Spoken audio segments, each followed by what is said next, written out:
Olá, olá, meu aluno! Vamos ouvir hoje sobre o barroco. O barroco é o maior barraco da língua portuguesa. É o UFC. É de um lado o anjinho, de outro lado o capetinho. O anjinho dizendo, não faça isso.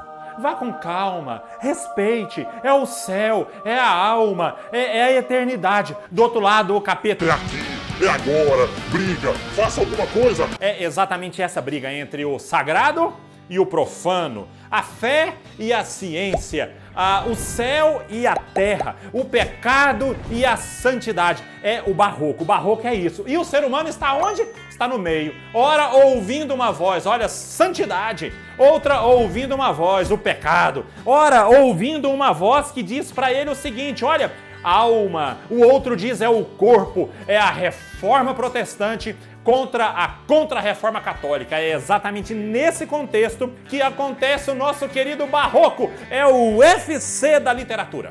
O que significa barroco? Não se tem muita certeza do significado da palavra barroco. Há uma defesa de que barroco era o nome de uma pérola muito irregular e assimétrica.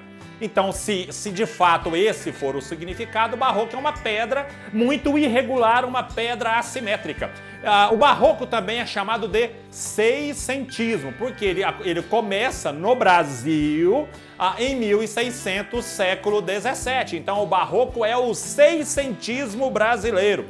O barroco no mundo teve influência nas artes de forma geral. Na música, na arquitetura, na pintura, na escultura, mas para nós, língua portuguesa, o que de fato nos interessa é a literatura. A literatura. E quando é que começa no Brasil? O barroco começa no Brasil com Prosopopeia, do Bento Teixeira. Lembrando o seguinte, isso aqui é uma literatura ainda brasileira? Cuidado, meu querido aluno, porque isso aqui ainda não é uma literatura tipicamente brasileira. Primeiro, para que haja uma literatura, você precisa ter autor, obra, leitor. No Brasil, pouquíssimos leitores nessa época, pouquíssimos leitores. E os seus autores eram aqueles que iam para Portugal para trabalhar, geralmente para estudar, e voltavam de lá com as ideias europeias na sua cabeça, na sua mente. O Bento Teixeira, ele vem de Portugal e escreve a obra Prosopopeia. A Prosopopeia, que é uma obra épica que vai contar a história de um dos que mandavam aqui na Terra, e essa é a obra de Bento Teixeira. Ela é pouco importante. Agora, e ela termina quando? Quando é que o barroco termina? O barroco termina com a fundação da Arcádia Ultramarina, já no famoso arcadismo, que é o próximo período literário brasileiro. Então tem início com Bento Teixeira, Prosopopeia, e ela termina com a Arcádia Marina, com a Arcádia Ultramarina, do arcadismo brasileiro. Ponto. Então já estamos aí situados dentro do barroco. O barroco tem duas escolas tradicionais. As escolas barrocas são o cultismo e o conceptismo. O cultismo, o culto. Oh! Deus me dava uma visão enquanto o pastor ministrava. Eu via como saía aqui do altar uma torrente de glória. Uma torrente de glória. E pessoas aqui não aguentavam ficar sem pular. Não aguentavam ficar sem baixar. Ó, varão aí, ó. Não é o culto da igreja. Eu não sabia. Cultismo vem de jogo de palavras, de um vocabulário culto, de uma poesia, de uma literatura culta, rebuscada, uma estética muito forte, muito grande, muito reconhecida pela sua beleza, pela sua estética. Palavras mais complicadas, palavras de um vocabulário um pouco mais rico. Então, o cultismo. E por outro lado, você tinha o conceptismo, que enquanto no cultismo é o jogo de palavras, no conceptismo é o jogo de ideias, são as ideias, é a retórica, é o convencimento, é o discurso.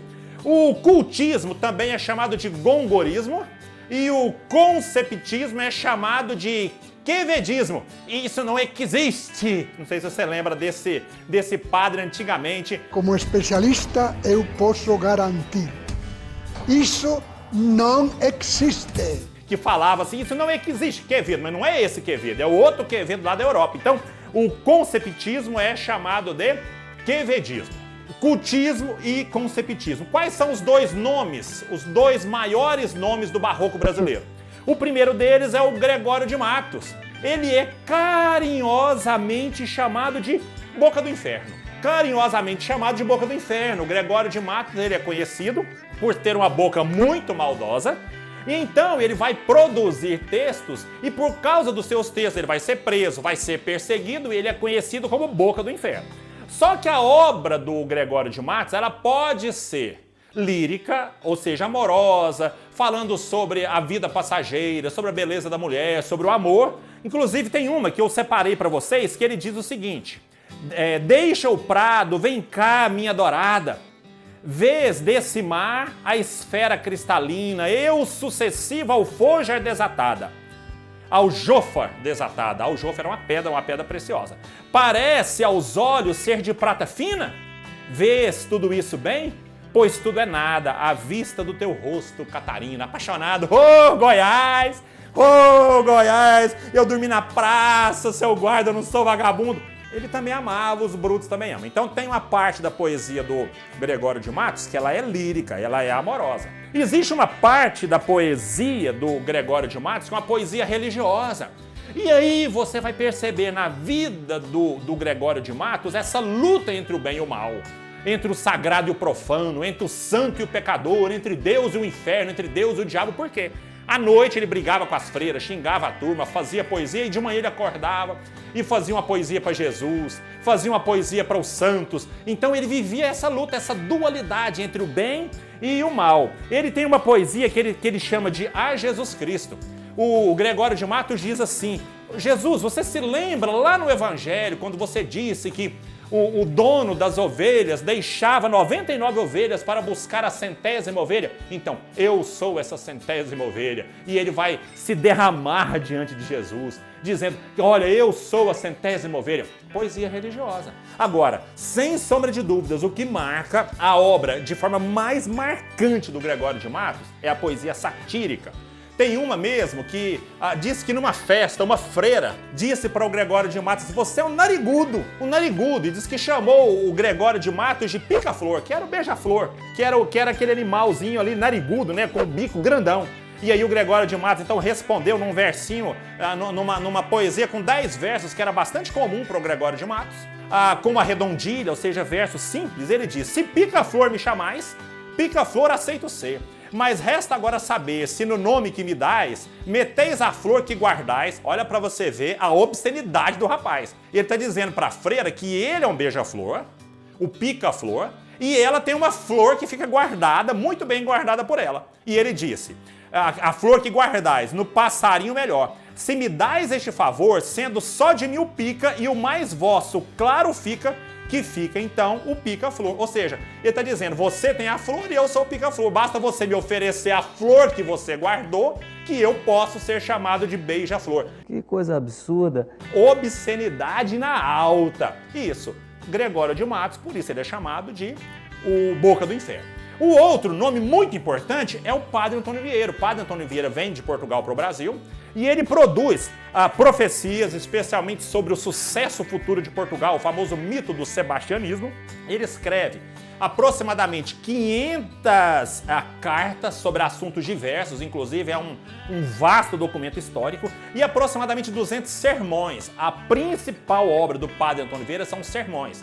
Ele tem o Sermão de Santo Antônio, ele tem o Sermão pelo bom sucesso das armas de Portugal contra a Holanda, porque a Holanda era protestante, Portugal católica, então você tem aqui com muita clareza a luta, o barraco, o fight entre reforma protestante e contra a reforma católica. E uma obra talvez a mais famosa dele é o Sermão da Sexagésima. O Sermão da Sexagésima, ele faz uma discussão sobre por que as pessoas não querem mais ouvir os sermões. Por quê? Porque Deus mudou? Não, Deus não mudou. A palavra, a mensagem, o evangelho mudou? O evangelho não mudou. Então onde está o erro? O erro está no pregador. É o pregador. E aí ele numa parte do seu sermão, ele diz o seguinte: esse é o mal. Pregam palavras de Deus, mas não pregam a palavra de Deus. Então o Padre Antônio Vieira vai fazer críticas aqui, inclusive a colegas do ministério católico, que ele não concordava, dizendo que eles deixaram de pregar a palavra de Deus, por isso as pessoas não ouviam mais. Pronto, você tem aqui Barroco, quem começa Prosopopeia com Bento Teixeira, você tem aqui o fim com Arcádia Ultramarina. Cultismo e conceptismo são as duas escolas do barroco. Cultismo, o rigor, a estética, a beleza, as palavras rebuscadas. O conceptismo, as ideias, o convencimento, a retórica. Cultismo, Gregório de Matos, embora ele tenha das duas escolas, mas basicamente ele trabalha com o cultismo. E o padre Antônio Vieira com o conceptismo. Gregório de Matos, o Boca do Inferno. Padre Antônio Vieira, o padre que veio para catequizar os índios, inclusive se envolveu em várias causas sociais aqui no Brasil. Ele é do conceito para convencer as pessoas acerca da sua fé, da fé católica no Brasil colonial. É isso aí. Não deixe de se inscrever no meu canal, deixa o joinha, se tiver um comentário, faça. Isso fortalece o canal. Aluno meu não erra.